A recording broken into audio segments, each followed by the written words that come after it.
Okay. Or maybe tomorrow if you're not too booked up already.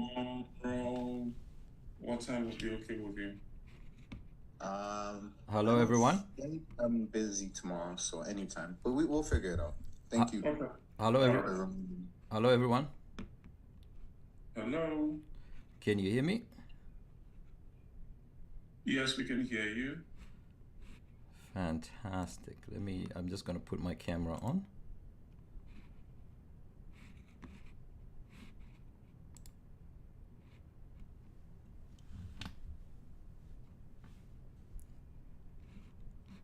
Good afternoon. Hi, JP. Yes. Would you prefer JP or Jean Paul? JP is good. It seems to work for everyone. Everyone seems to find that a whole lot easier to pronounce, so we'll go with JP. Okay. My name is Babatunde. I'm the coordinator for the Business Hub. Delta Family Resource Center. Fatima is one of our partners. Okay. So I coordinate these sessions, the 16-week sessions. Oh, fantastic. And right now is Jonathan, one of the participants. Hello, Jonathan. For the others, give them maybe like 3 or 4 minutes. Sure. Yeah. Hello, Jonathan. Happy New Year. Happy New Year. It's Jean Paul. Nice to meet you. Or meet you. Nice to meet you as well. How are you? Fantastic. I think the beginning of the year is always the best. So, we are all on our resolutions. Everything is going exactly as it should. On track. Nice. Yeah, that's right. It's on track for now until we decide. The year is too long. We don't want 365 days. We want 35 days in the year. Yeah. How long have you been participating in the program, Jonathan? It's been a few months now. Oh, nice. I'm in the second tier of the program now. So the first tier was a number of weeks. Towards 8 weeks. I think the end of Q3 2024. Yeah. So the first phase is 8. So ideally, it's a 1-year program. We have the boot camp and the info sessions. That's where you get acquainted to the program. Oh, okay. And then for those that agree, we have an 8-week, which is anchored by one of our partners, ACBN, Rat Night. For those that would move on successfully from the 8-week and decide to move on to the 16-week, which is where we are, Fatima Social also handles that. Okay. And after the 16 weeks, we have a business mentor, business coach 101, which is handled by one of our other partners, Kim Goodman of Gucci Brandon. So I coordinate these three tiers. So the last two are in tier 2. The first 8 week is in tier 1. Okay. Hi, Blake. How you doing? I'm good. How are you? Doing well, thanks. Okay. Fatima, you remember Fatima mentioned she was going to have a sabbatical for 2 weeks, and we have Jean Paul here. That's going to stand in gap for those 2 weeks and attempt to make you guys billionaires in 2 weeks. You didn't hear that from me. Is millionaires in actual dollars, or can we do cents? Because it's close. No, I said billionaires. With a B.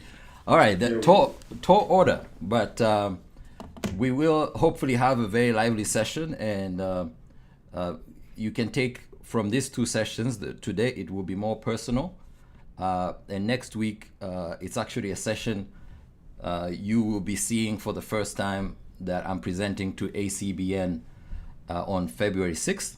So it's a brand new script next week, and maybe we can work together to bring in more people, but it's more focused on business credit and being prepared for a successful credit journey where you get that approval and you get the amount of money that allows you to scale your business.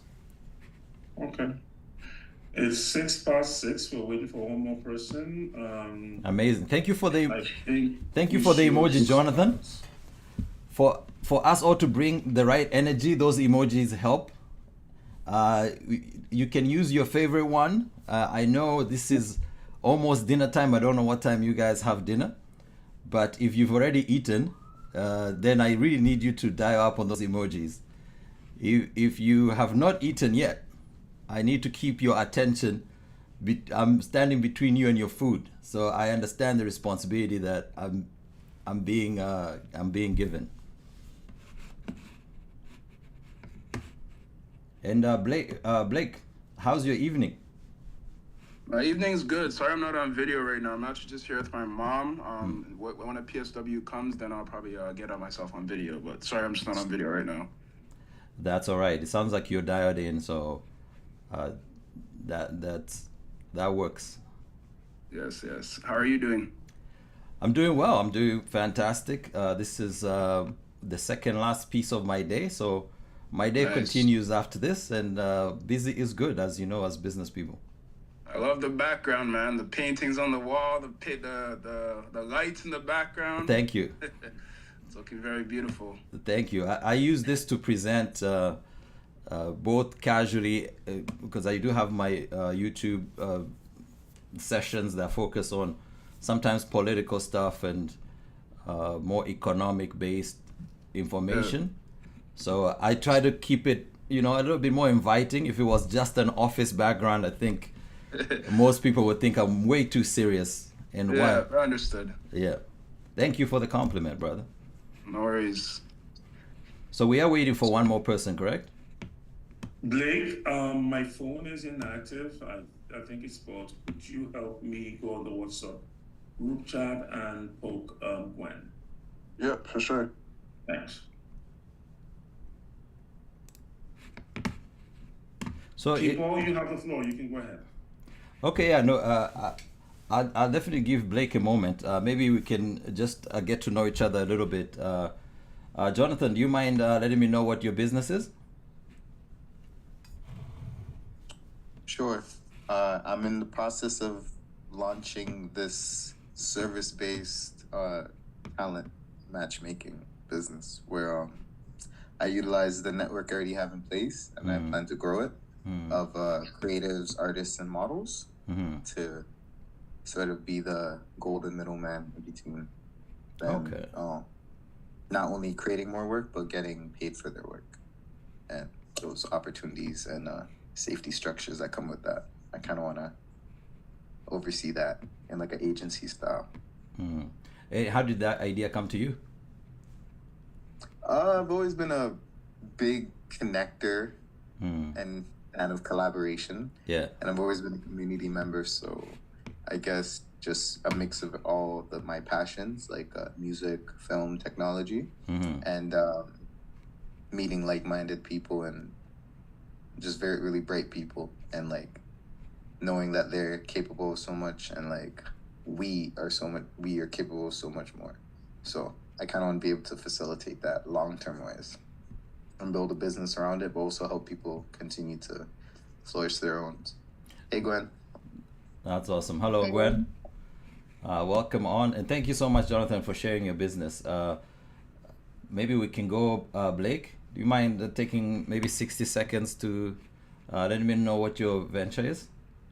I don't know if I have 60 seconds to talk about it. It's really just I can't even say really just. I'm really trying to expand it on all levels. Right now it's a DJing business. I'm trying to expand it to event management and audio visuals as well.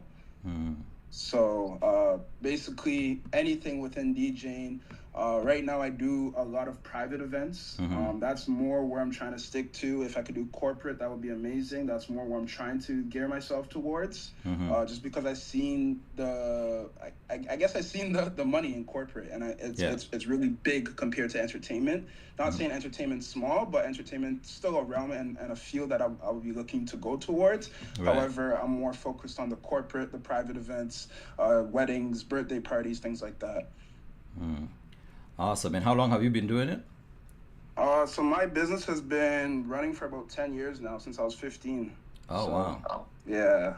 That's awesome. I'm glad to hear. Thank you.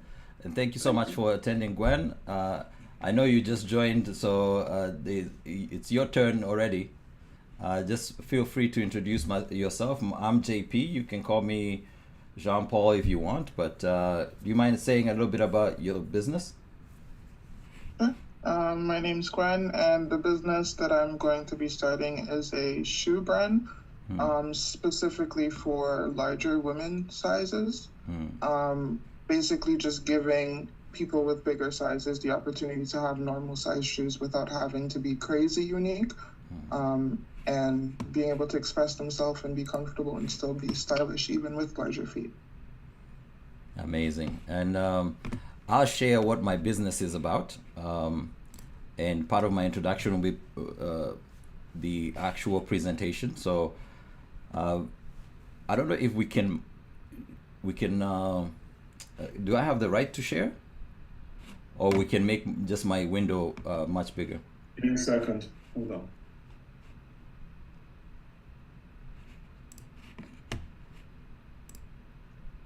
You're good to go. Oh, fantastic! You can all see my presentation. Yes. Amazing. So a little bit about me. My business is financial wellness, and that's nebulous because it covers getting people from education all the way to products. I don't have a bank affiliation. However, I do have bank experience. I worked with Bank of Montreal for a really, really long time. And that's what gave me the confidence to start doing this line of work. So I appreciate your entrepreneurship.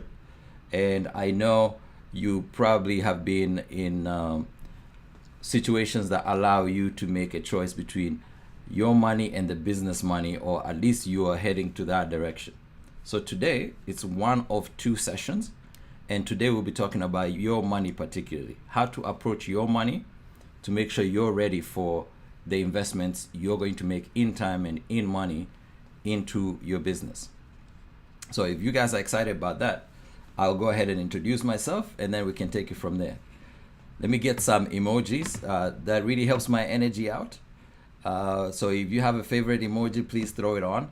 If we are going through the presentation and you feel like there's something that you need clarified, please feel free to stop me there. Don't sit on the question until the very end. We have sufficient time to answer all the questions, and the pacing of the presentation is usually a little bit faster. So there might be a point where you're like, okay, can you double click on that? Stop me and ask the question, unmute yourself. I don't mind interruptions. I prefer that to me presenting at you as opposed to an interactive session. So I've been in finance for 14 years. I started out as a teller. I did that for 3 years. I got promoted to a few more roles. I got my CPA, I got my investment certificates. And then as I ran through all of that, I made all the financial mistakes you can possibly make in Canada. Because I wasn't born here, I came with some assumptions that work in Malawi, where I was raised, that turned out not to be true, including approach to cash, including not taking care of your credit, including trying to get rich quick. I've done all of that. So feel free to ask me about my particular financial mistakes, but I'm here to make sure you minimize your mistakes and you're ready to take a jump to your next step, which for you have decided it's entrepreneurship, but your money has to be right fundamentally first before you can securely take on that challenge of entrepreneurship. And I know the entrepreneurship is a big challenge because not more than 20% of entrepreneurs or businesses go past the 5-year mark. So when we hear somebody like Blake, who has been in the game for 10 years, that's a longevity that can teach you a lot of lessons that prevents you from either quitting or after 1 season or 2 seasons deciding you're no longer into it.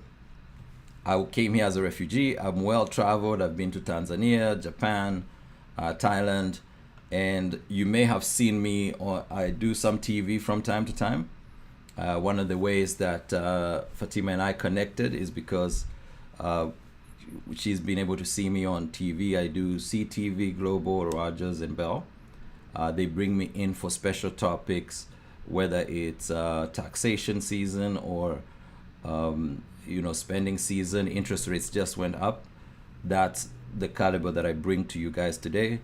Obviously, I'm CPA trained, and I have life insurance qualification. So because of that, I have to let you know this is not financial advice. While I'm qualified as a financial advisor, I am not your advisor. So anything you hear that is interesting, feel free to connect with me. I'll refer you to an actual financial advisor that can give you advice, or I can help you craft the questions to ask your current advisor. It is important to have an advisor though, because 75% better outcomes go to people with a financial advisor. If you don't have one, please seek out one. And trust me, some of them are not going to get you, especially if you're black and you're in entrepreneurship. So you might have to shop around for a financial advisor before you get the one that you're completely confident with. So my journey has been quite extraordinary. I survived the war in 1994. A few of you might know the Rwandan genocide. That's when my family left Rwanda, and we had been on the move for about 20 years before I got a scholarship to come here. And when I came here, I started my university journey, took on some leadership, and now I'm in this part of my life where I want to change how people like us who are not well-to-do access financial advice. We pay a lot of money in fees, all of us, so I want to make sure that we get the most out of it. So one thing that will catch you maybe not so much off guard. Can you see my slides? I want to make sure that you can see my slides? Oh, perfect. One thing that you will notice in Canada is no matter how multicultural it is, this is the state of wealth in Canada. The black youth have the least amount of wealth. And I'm not saying this to make you a little bit discouraged. I'm saying this to empower you that in your pursuit for wealth, you are actually not just necessary to equalize. You can see we only have 1.2% of the wealth. It's crucial that you don't fall in between. So things that catch you by surprise are things that I will emphasize during the presentation. And if you pay attention, you will make sure that you take home at least one or two things that will keep you away from the sharp edges of the financial industry while you're growing your business or your ability to do your business. Now, the first thing I'll tell you is, as part of the wealth building, black people are the most enterprising in Canada, but we don't build big businesses. So while you're thinking through what we're going to discuss, approach your business as a long-term venture that's going to hire a lot more people. And this will help you understand why you have to be strong first. Similar to how when you're in an aircraft, they tell you if we are having a rocky landing, use your oxygen mask first before you help somebody else, even if somebody else is somebody you came with you. So I'm going to empower you today with the oxygen mask, and then next week we will deal with how to approach the bank and how to be prepared for your borrowing for a successful lending decision. All right, if you're ready to go, I am as well. So this is a part that is often overlooked. When it comes to money, you need to understand the very first thing is, who are you? The very first thing is not a budget or making money. The very first thing is to understand who are you. There are 5 money personality types. And this information is not disseminated at school, at the bank, with your financial broker. This is information you can only find when you're looking for it. So there are 5 different money types.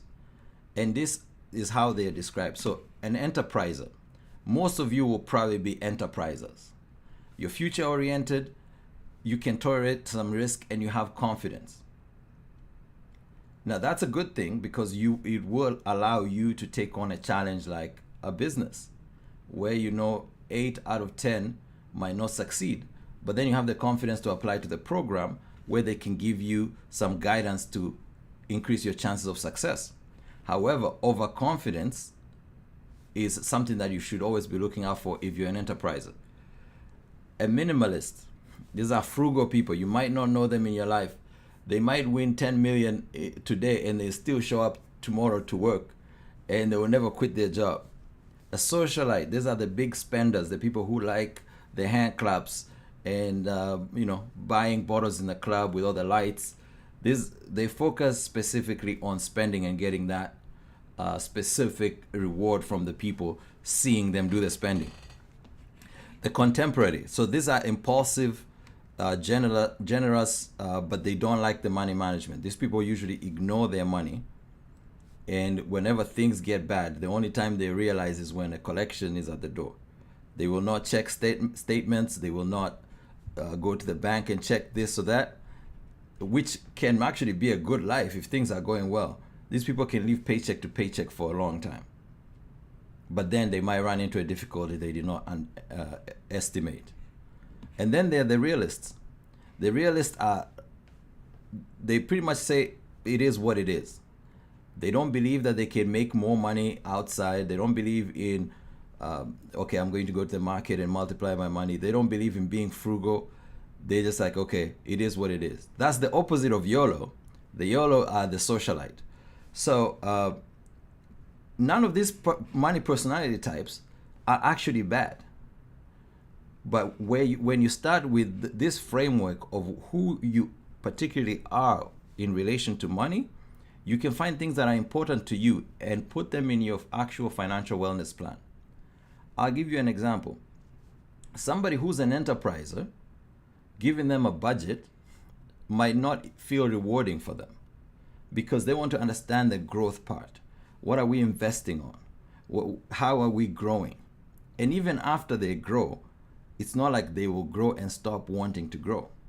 So if you find out that you yourself are an enterpriser, and I'll give you the place you can actually look and find what your money personality type is. I'll send this as part of the notes. It's called 5moneypersonalities.com. It's free. You can do it by yourself and find out who you are. And once you find out who you are, then you're really ready to prioritize the things that are natural to you and deal with your money. If you find a boss that does not, because you are all in positions to be bosses later on.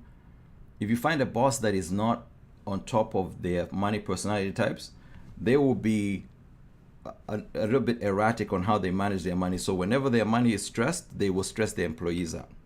As future employers, it's important for you to be able to understand your money personality type so that money does not cause these big waves in your company that it's feast or famine, or you're passing on the stress to your employees as you grow your business. And I don't know if this is the first time anyone is hearing about this, but usually 50% of the people have not heard this framework before. So give me a hands up in the chat if you have actually heard about this money personality types before.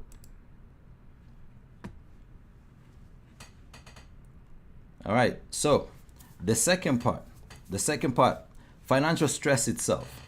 What causes financial stress? Well, a myriad of things, but in Canada specifically, 7 out of 10 people are experiencing financial stress. And this means whenever you are on a train or on a bus, whatever, just count every 10 people, 7 of them are experiencing financial stress. I don't know when the government is going to declare it a real health problem, because financial stress accounts for 44% of actual mental health problems and stress as well. So that's why financial wellness is so important, because we focus on stress reduction. And when you're done here, you will understand why we focus on stress reduction and how big of a sample size we have to give us the confidence that this is the right way to go. And we take an empathetic approach because nobody actually starts at zero. By the time you get your first credit card, you already have your money personality type set. And at that time, there's no school that's going to tell you exactly how to spend that money. So you have already been put in a position where you have credit, which is something that is very permanent. We'll talk about credit scores later on. And you have predisposition from your money personality that you don't even know and you're not even aware of. So we take an empathetic approach because we know your first 1, 2, 3, 4 steps are actually going to go in the negative. And if they don't go in the negative, you might be one of the conservative people that are more frugal and you don't want to take risk. And I can tell you one thing right now, no one is going to work their way into retirement comfortably without taking on some risk. Business risk, market risk, real estate risk. You are not going to be able to work your way into a comfortable retirement. All right, so let's talk about Canada then. All right, so these are the people that have made money between the people who were born in 1955 and 64. These are the boomers. So they did a study. This is, I believe it's a TD study. The people who have made money are actually the people who bought homes. So while you're thinking of your business and how you're going to develop your business, home ownership should not be too far away from your strategy of preparing for retirement or gathering wealth. And this is a sobering view, because this is not to say the non-owners did not work. And this is the best boom market for the stock market as well. So if you were somebody who were renting and investing in the market, it still shows that the people who actually made money and their net worth grew are the people who were in a home ownership situation. And the reason for this is part of the home ownership payment is a forced savings habit. So you pay principal and interest. That principal you're paying to yourself. This is not the last time you will hear about a savings habit, because that's what separates the people who end up doing well in their goals and priorities to the people who end up struggling later on in life. It is very important for you, because the pillar of your business is your ability to set up that savings plan and stick to it for 20, 30 years. Even when times are tough, being ready to be flexible, but keeping the idea of the savings plan is the reason why I'm going to comfortably retire should be top of mind. So I have this slide to show you what's happening in the Canadian market right now as far as home ownership is concerned. And the reason why I point out this slide is because as you build out your businesses, you have to understand the competition and who's buying these homes. The key takeaway from this particular slide is that first-time homeowners are becoming less and less the people buying the homes. The people buying more homes are investors and second-time, third-time homeowners. So it means the people who already have homes are buying more homes. So the takeaway from this is, when you're thinking about your financial strategy on how you're going to build your net worth, if you have a chance for home ownership, make sure that you take it, and you take it earlier, because the prices are getting more expensive. And the other thing you will see is most of the debt that is carried by Canadians is real estate debt. So if you're somebody whose money personality type, as we spoke before, is too conservative and you don't want debt, the chances of you ever buying a building in cash are very low. So once you understand your money personality type and you look at the success of home ownership, make sure you prioritize it no matter what your money personality type is. Now, you are all building businesses which end up taking a lot of your energy and sometimes a lot of your money, because we are the ones who, as Black entrepreneurs, we bootstrap our organizations more than any other community. Bootstrapping, I hope you're aware, that means when you're funding your business from your pocket. it is not the right way to go, because you are more exposed that if your business fails, your money fails as well. So if you're not ready to buy a home, you can still create a savings habit.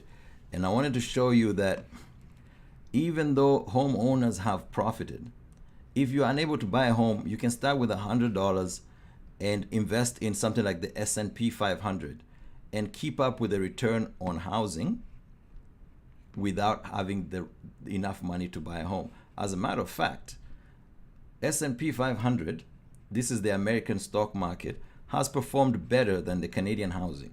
And the Canadian housing has performed really well, especially in Toronto. Now, if you say why the American stock market, even if you had the Canadian stock market, you can see the black dots, you will still be keeping up with people who own houses. The only difference there is that forced habit, savings habit that they have.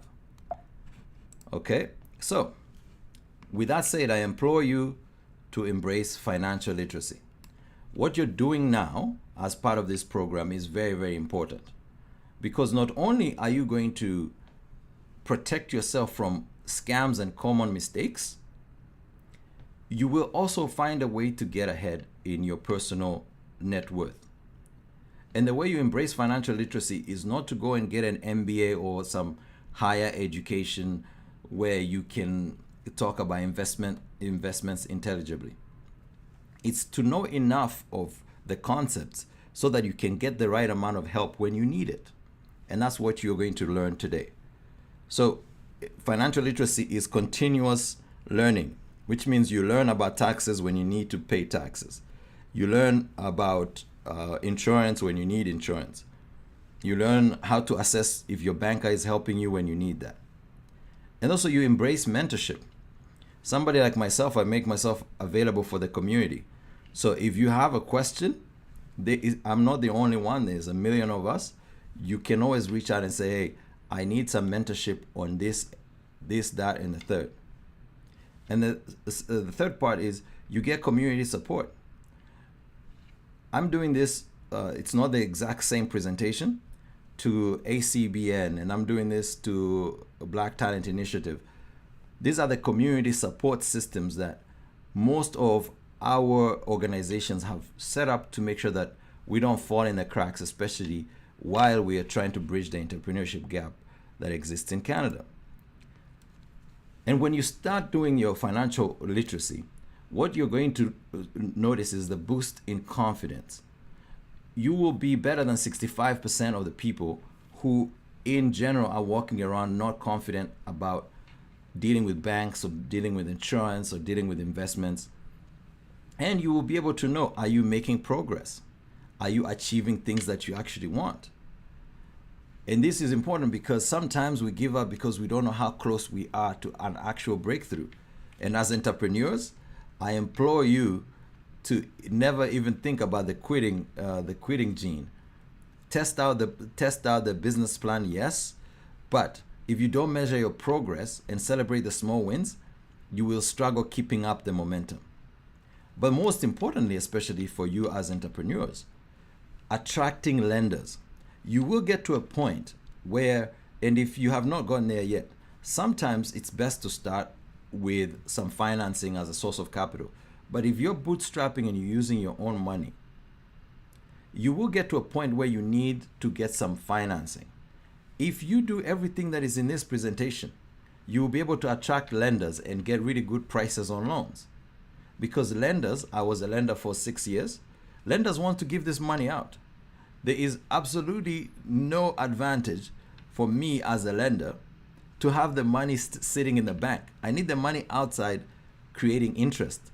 And if you have a good credit score, you have good financial habits, I want to give you as much money as you can tolerate. Because the more money I give you, the more interest I make. Are we there? Are we together? Give me a thumbs up to know that you're still here, and then we'll progress. Any questions? Nice. Thank you. Thank you. Thank you. Thank you for the thumbs up. Thank you for the thumbs up. So, I know I just emphasized how literacy is so important, but I want to tell you, literacy alone will not get you there. similar to everything else that we do in life, literacy is just the tip of the iceberg. To go past literacy is to go closer to financial wellness. So what would financial wellness involve? I'm glad that you asked. So financial wellness will involve dealing with real measures that let you know that you're actually moving ahead. Not the fluff of I feel good about my finances, which is what most articles that come out say. So these are the four things that you need to measure. This will let you know if you're moving forward. Two of them, you have to calculate them yourself. Your disposable income and your net worth. So your disposable income is the amount of money you have available to spend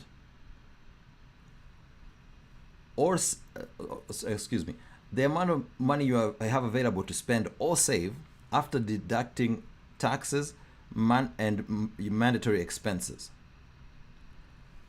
Once you have deducted taxes and mandatory expenses, then that money is available for you to save or to spend. They say disposable, but really what they mean is the money you have autonomy over. That's the money you can make a decision on. The rent, you cannot make a decision on your rent or your taxes.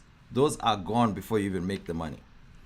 The other calculation you have to make is net worth. This is how much the assets that you have minus the liabilities that you have. The remaining part is net worth. And you can do this for your business as well, because business will have a balance sheet that carries assets, liabilities, and owner's equity. That's the net worth. Now, to the other two things that you don't calculate yourself. There are two very important scores that you need to know.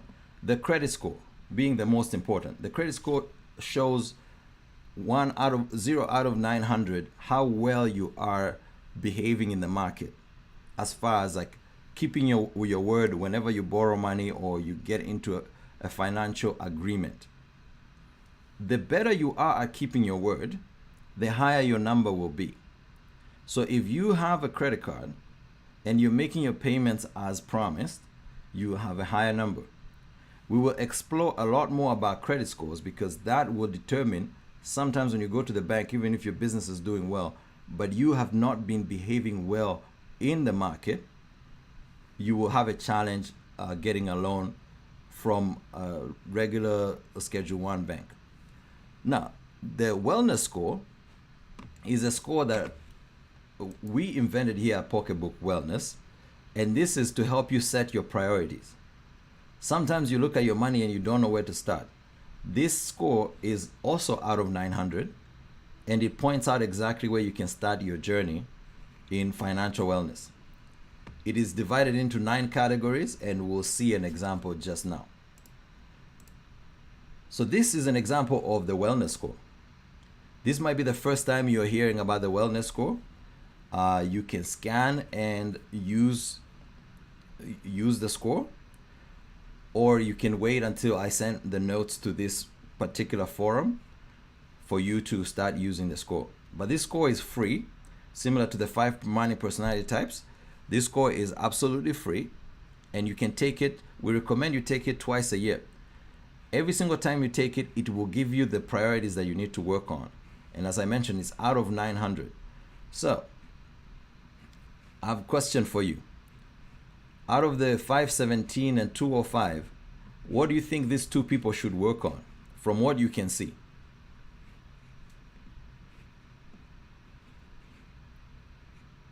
Like, what do you think their priorities should be? Cash flow management. For the 205, cash flow management, right? Yeah, and possibly financial literacy and marketplace. Marketplace confidence. Perfect. But for the first 6 months, they should definitely work on that cash flow management. So that's how financial wellness score works. So you don't take both challenges, you take the lowest, and then you work your way up. This person is doing generally well. the person who has 517 is doing generally well. However, you can see they're not confident going in the market. So like shopping for a good advisor is a weakness for them. Take it for yourself and find out what you need to work on. And this is the reflecting of how this financial wellness score was made. It was made on the basis that whenever you are low on cash, you have the highest stress index as far as financial stress is concerned. Not having life insurance is not going to stress you as much as not having rent. So we have different scores on how much each piece affects your financial stress. So when you take it, the score is actually out of financial stress. And it emphasizes managing cash flow, saving and investing, building net worth, mitigating risk, and staying financially literate. There are a few gaps that we see in the data. I'm not going to go through this, but if you want, we can come back here later on. We see a lot of people who have not considered long-term care and disability considerations. And whenever they get into a small accident or they can not go to work, their financial wellness is interrupted. This goes similar to emergency funds. A lot of people ignore emergency funds because they think they have credit cards, that those credit cards are their emergency funds. But if you get into a situation where the bank calls their credit card, the banks can always cancel your credit card anytime, then you don't have any funds whatsoever. So this is how it shows up through your email. Once you complete it, it goes through your email and you can start working on whatever your priorities are. Now, let me introduce you to the concept of the Pareto principle. The Pareto principle came from an economist, Vilfredo Pareto. I believe he was Italian. What he said, and this holds in many situations, you will get 80% of your results from 20% of the activity that you do. So this might be the first time you're doing a financial wellness presentation. And out of this whole presentation, I expect the thing that is going to help you to be about 20% of this presentation. So I will cover a lot of space, but 20% of that is going to help you achieve 80% of the results that you get from this. And this is similar to everything, effort. Sometimes your clients, you might get 80% of your revenue from 20% of your clients. When you're prioritizing which part of the business to grow, same thing. So I want you to apply this when you're listening to me. I want you to apply this when you're going through building that business of yours. You identify the highest impact areas,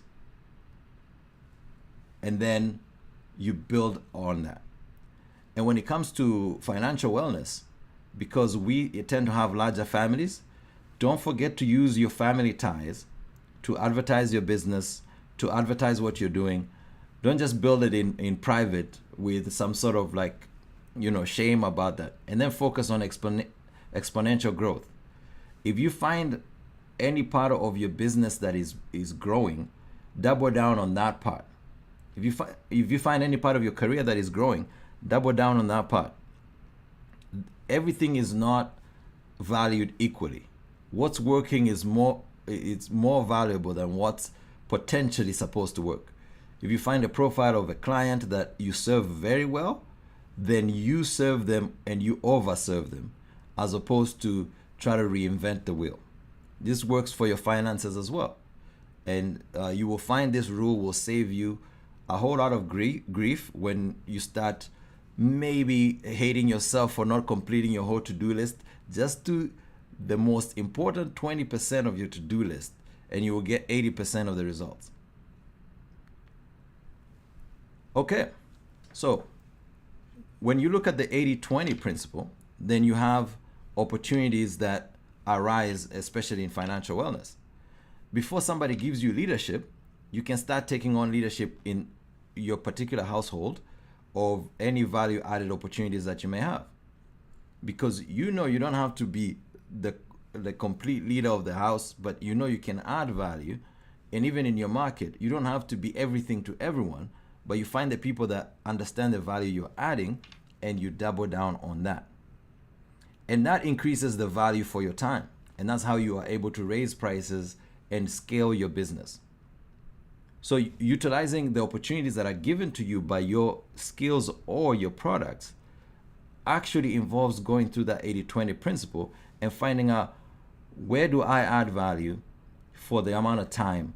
Maybe it's an example like this, where this particular presentation, I only had to make it once and I customize it depending on who I'm presenting to. That's taking advantage of my communication skills, yes, but I don't have to create a presentation every single time. Now, the presentation that you'll see next week is a brand new presentation that nobody has seen, and I'll be presenting it February 6th. So I'm excited for you, and I expect some feedback from you. So one of the things in financial wellness is what you will not be able to cut your expenses into a financial wellness situation. We call that austerity. Austerity is not going to get you where you need to be. At some point, you're going to have to increase income. Increasing income takes several different forms. But for people who have a 9-to-5, one of the most underrated parts of being a worker is people don't ask for raises, especially black people. The way this applies to us as black business owners, we don't raise prices because we don't want to offend someone. We don't want to lose a client. And again, using the 80-20 principle, if you raise prices and you lose the bottom half of your business, most of your growth in income will come from the 20% of the people that understand the value anyway. So when you look at an example of increasing your income, think about increasing your prices as well. Whenever you're faced with a choice between, should I increase my capacity, i.e. work more hours, or should I charge more? Charge more and then see. Long-term asset-based cash flow. So this is the investments that you make, that they don't have to be mixed in with your time to make you money. This would include something like the stock market. You don't make the stock market go. You just invest and it generates cash flow for you. For most people, that is the plan for retirement. You get a big bag of money, you put it in the market somewhere, it makes money while you go and enjoy grandchildren or whatever you have in your mind as retirement. That is long-term asset-based cash flow. In the short term, if you have a gap in your expenses and your spending, adding a side hustle to your side hustle or to your job is really what you should do. Take more hours out of your day and exchange them for money. Now, because we're talking about financial wellness, if you're working 16 and 17-hour days, you will not get to a point where you're working 20-hour days. You will burn yourself out. So be very careful adding side hustles and time-based cash flow to your already stressed lives. But consider increasing prices for what you do if you have price control. If you don't have price control, ask for a raise. Jonathan, did you have a question? Fantastic. He just shook his head. No question yet. So let's talk about disposable income, because this is one of the things that you have to measure. Let's say if you made 100,000 this year, and you made 100,000 a year ago, and you made 100,000 from COVID, you would think you have the same disposable income, right? But no, we all know it's not the same dollar, right? It's not the same dollar, because eggs have gone up. I love eggs. That's my go-to. When all else fails, I just make an omelet. Inflation will keep digging into your disposable income. So you need to understand it so that you're not overspending, even keeping your lifestyle the same. You could end up overspending and you had a really nice budget going. I did not check the chat. Is there a question in the chat? I don't think. No, not important. Oh, okay. All right, perfect. So understanding disposable income. First of all, taxes. You gotta pay the tax person and we don't like it in Canada, especially because they tax us every chance they get. Like they literally, like, the government breathes and there's a new tax code. I don't even know how to explain it. As somebody who's trained with taxes, whenever I add HST and I add my business tax and I add my income tax and I add carbon tax and I might as well work for the government at this point.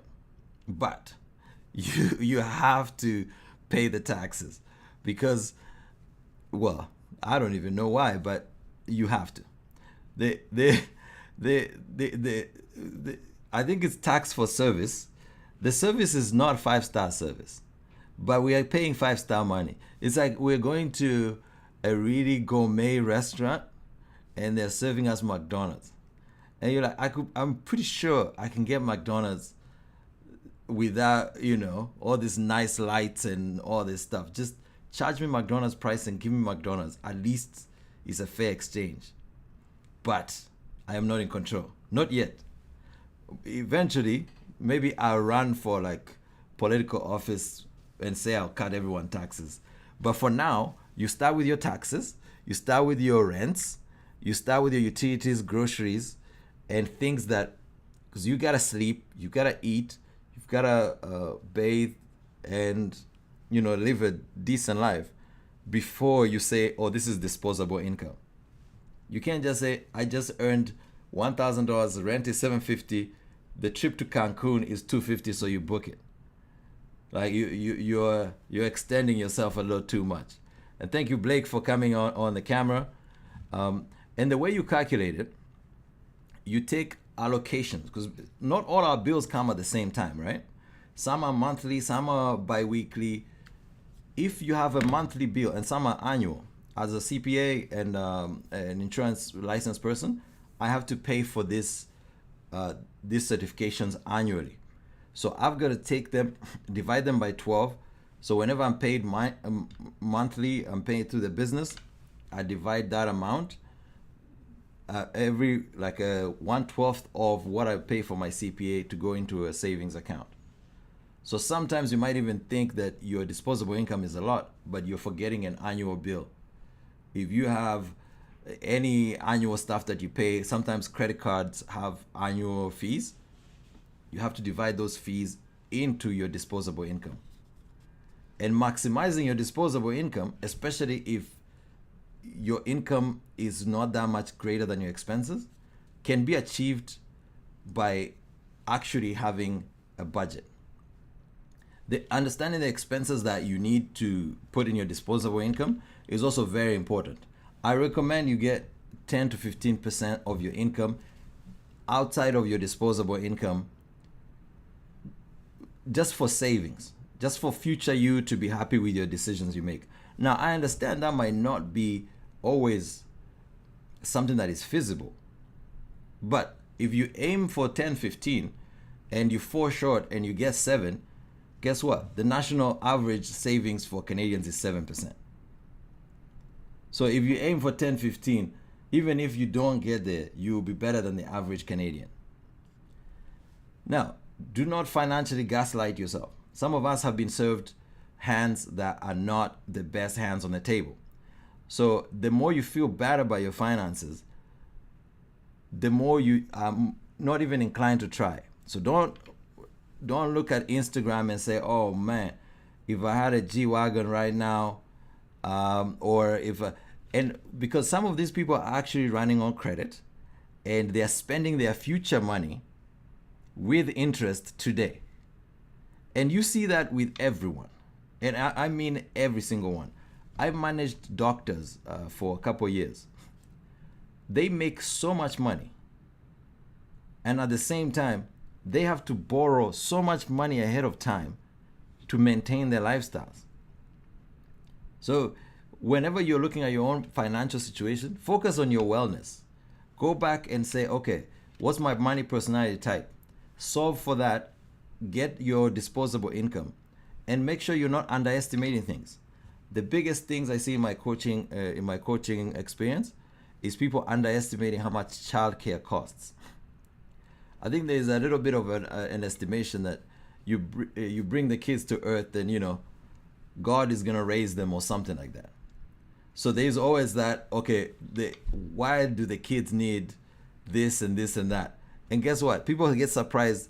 Every September I do CTV Ottawa, and the biggest thing they ask me is like, oh my God, it's August 24th. What are people supposed to do with back to school shopping? And you're like, you know what? By the time we're answering this question, August 24th, 40% of the people have already done the shopping. The other 60% are about to go into a frenzy of trying to play catch up, and half of that ends up on a credit card. So when you're estimating your cost, don't underestimate them. And like I mentioned, what you spent last year might not be applicable this year, because if you were used to having breakfast like me, the cost of eggs, as I mentioned earlier, might be double what we used to spend in COVID. So either I have half the breakfast or I budget twice amount for the eggs. It's just there's no in between. Either half the breakfast or twice the budget for the eggs. But if you are actually aware of needing to maximize your disposable income, and you are like, okay, I will commit to a budget, and you will go through the money personality types, you find not everyone can follow a budget. Budgets are not for everyone, and everyone who has a budget doesn't mean they're doing all the right things for their financial wellness. But budgets are really good for maximizing your disposable income, because they will hold you back from some spending that you would otherwise have done. But if you decide to do a budget, and by the way, you can do well with your finances without having a budget. I recommend a budget if you can follow it.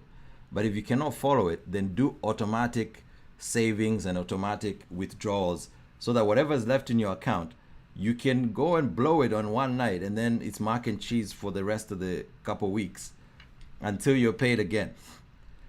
You wouldn't have a budget, but you would have done your savings, you would have done your insurance, you would have done your investment, but you're eating mac and cheese until the 15th or the 30th. That's fine.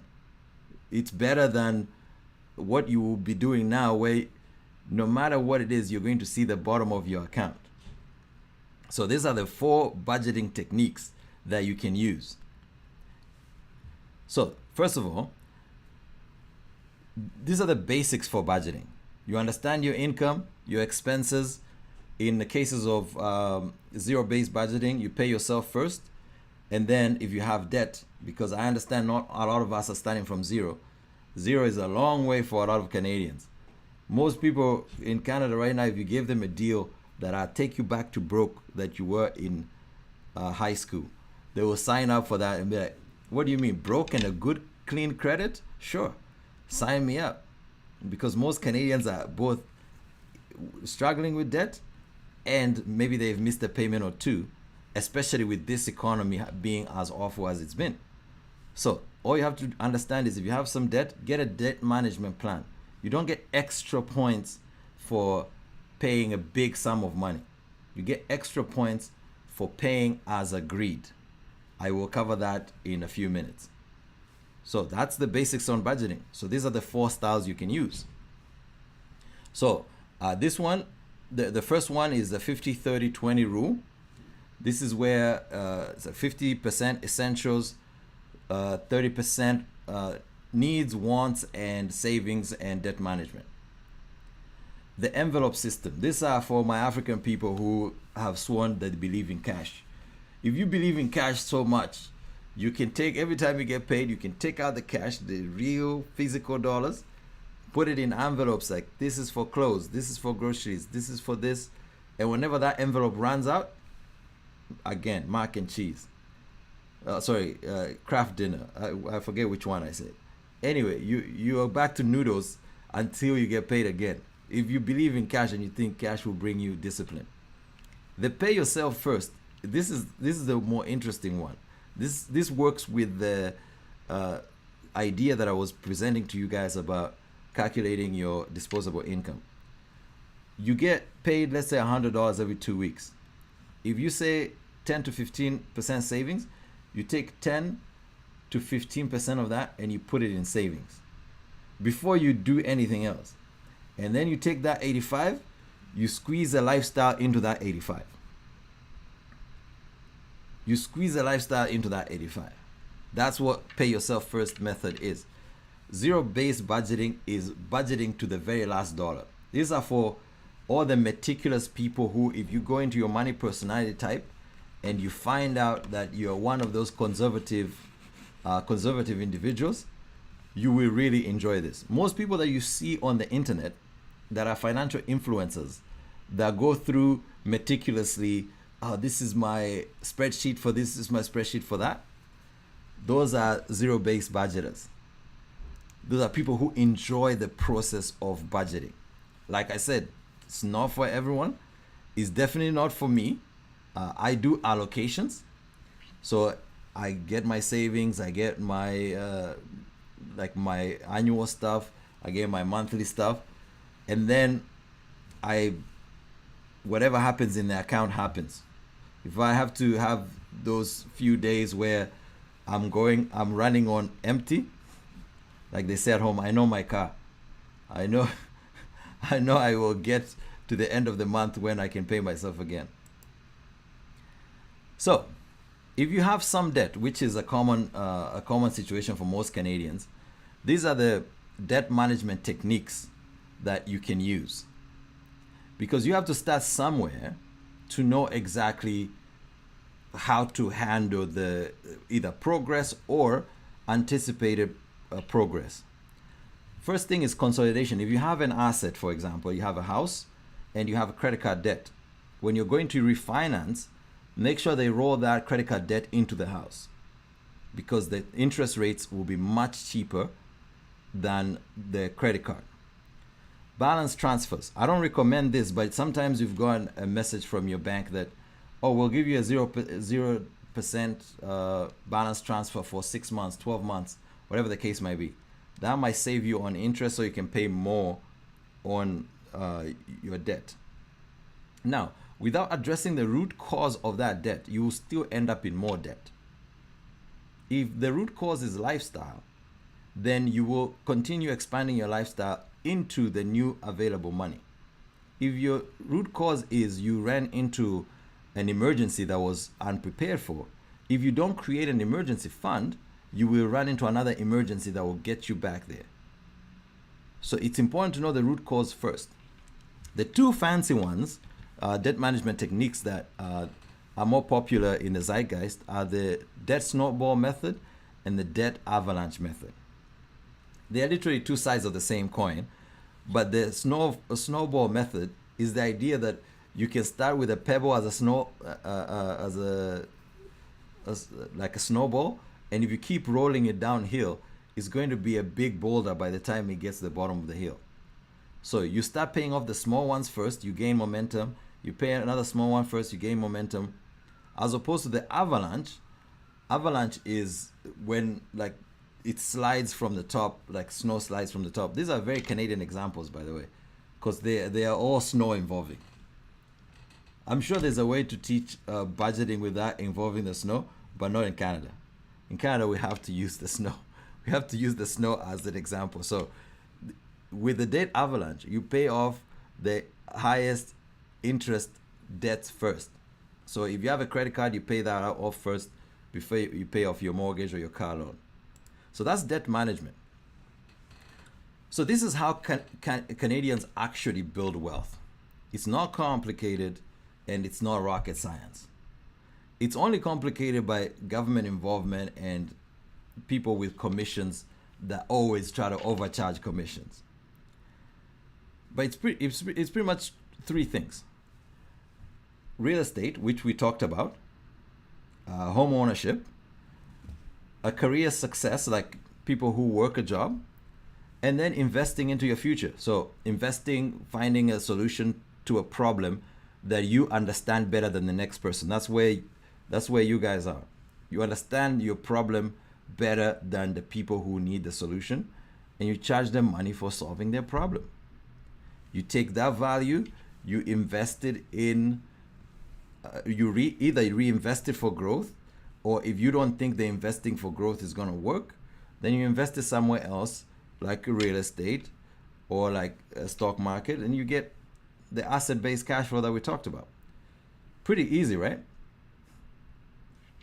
It's not rocket science. How much help does somebody need? Well, you need somebody on your side so that you're not biased.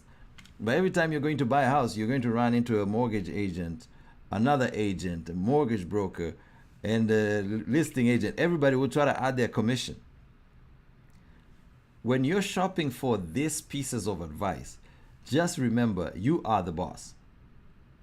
So, the part of marketplace confidence that we talked about in the financial wellness score, this is a very important part. When you are participating in the market, make sure you understand you are the boss. Even when you don't feel like it, nothing goes down without you. So even if these people look like, oh my, they do it all the time, does it sound rational? Take a second opinion. If you're a listing agent, mortgage agent, banker, or like insurance agent is telling you something and you're like, I don't like how that sounds, get a second one. They all work for the commission, so they will take a meeting. They will take 2 meetings, but make sure you're confident that you're operating from a position of power, because these are the only 3 ways to do it. And the difference between doing it right and doing it wrong is the help that you get. Okay, 38% of Canadian wealth is in real estate, so I can't overemphasize how important home ownership is. And in the black population especially, we are so far behind in home ownership that the national average is 72%. 72% of Canadians own a home. Actually, we'll do this as an engagement thing. What's the percentage of black people that own a home in Canada? Just guess, we are lower. So I say 72% of Canadians own a home. You get bonus points for guessing which nationality or who has the best home ownership rates. I think black's probably around 20 to 25, and I would say Indian and Asian would be taking the cake for that majority. At how much, if you had to? I would say Indian are probably about 30, and Asians are probably about 20 to 30-ish. Oh, no, I said 7, so national average is 72. 72. So yeah. Let's say Indians would be about 30. Mm-hmm. Asians would be about 20. And then I would say black would be on the lower spectrum. So you're right and you're wrong. First of all, you're right in almost the order. You almost got this, like, I don't know why you figured out the Asians and but they do. They actually lead even white people. But I meant to say like 7 in every 10 families, so 72%, 7 in every 10 Canadian families have a home. How many families in the black community, how many out of 10 do you think have a home? Compare that to what you would guess for Indians and Asians. I would say around 10% then. I forgot about the whites. I would say 10%. Okay, any other answer? We'll do it like Jeopardy. Black home ownership for 200. So these are the sobering facts. So we are at 42%. So 4 out of 10 black households have homes, compared to 7 out of 10 of all Canadian households that own homes. But the Chinese, 9 out of 10 households have homes. 9 out of 10. And guess what? 38% of Canadian wealth is in real estate. We are less than halfway to where the Chinese are.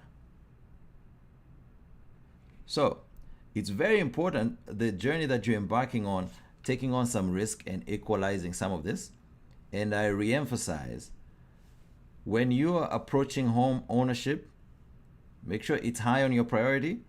And when you're consulting agents and people trying to help you, do it from a position of power. They need your commission as much as you need their help. If something does not sound right, get a second opinion. All right. The part of home ownership that most people talk about is finding the down payment. That's important. But what's really, really important is your credit score. Without a 600 credit score, you will not be able to qualify for government insurance that allows you to get a down payment that is less than 20%. Even if you have 20%, with a bad credit score, you might not be able to get a mortgage approved. So it is very important to have a really, really good credit score so you can borrow money at decent interest rates. With a sub 600 credit score, it doesn't mean you will not get a loan, but the loan that you will get might be so expensive that it doesn't even help you build wealth. And we've seen this in like predatory environments like payday loans. They give you the loan, but the loan is so expensive, it doesn't even make sense. The only reason, the good reason to borrow money is if you're buying an asset that will also increase in value, so that when you're paying interest compared to the value that the asset grew, you are actually in the positive. Depending on the level of interest, the type of asset that you should borrow on a loan is actually, it keeps on decreasing. So let's say homes return 8% a year. If you pay more than 8% in interest, you are at a negative because there's some things you do around the home, like repair it and things like that, that will be going as a wash. So even on houses, we have to think about the borrowing cost. And the thing that gets your borrowing cost lower is the ability to have a good credit score. And we'll discuss what a good credit score is. Some job opportunities as well take into account what your credit score is. So you might be missing out on some jobs by not having a good credit score. Now, auto insurance rates, you can self-report your credit score and they will reduce your insurance premiums. This is still being argued in some courts, and I know it's not in every province. So this you might have to check inside your province to know whether or not good credit can affect your insurance premiums. But the discussion right now is if you self-report, you can get better insurance rates. So what is a credit score? A credit score is a number between 300 and 900 that tell the market how well you're paying your bills. While all these numbers are important between 300 and 900, they're really classified into 5 categories. So somebody who has, I want to point out, like on the right side, it might be your left, or my right, there's a bit of like an orange, a half orange graphic that shows that you're either very poor, fair, good, or excellent. It actually doesn't matter if you have a 780 credit or you have a 900 credit. You just have excellent credit. So while all the numbers are important, the bands are even more important. So you need to be at least in a fair credit band to interact with the government on home ownership. So this is very, very important. And the scale considers a few factors that we will discuss. Okay? So these are the factors that we will discuss. There are 5 factors. By the way, I've only noted 4. So if somebody knows the 5th one, feel free to type it in the chat while I break this down. The biggest part of the credit score is your payment history. Your payment history accounts for 35% of your credit score. So this is how you pay your bills. And this means how you pay your minimum required payment. So on something like car loans, the payment that is due is the minimum required payment. And it's due on the day that it's due. Let's say if it's due on the 31st, that's when the payment is due. If you paid on the 1st, you are 1 day late. Now, it's not always clear that you've missed the payment because they've added some flexibilities, but if they were to calculate it the way they say they do, if you paid on the 1st and you missed it on the 31st, you have missed the payment. Now, it's different on credit cards.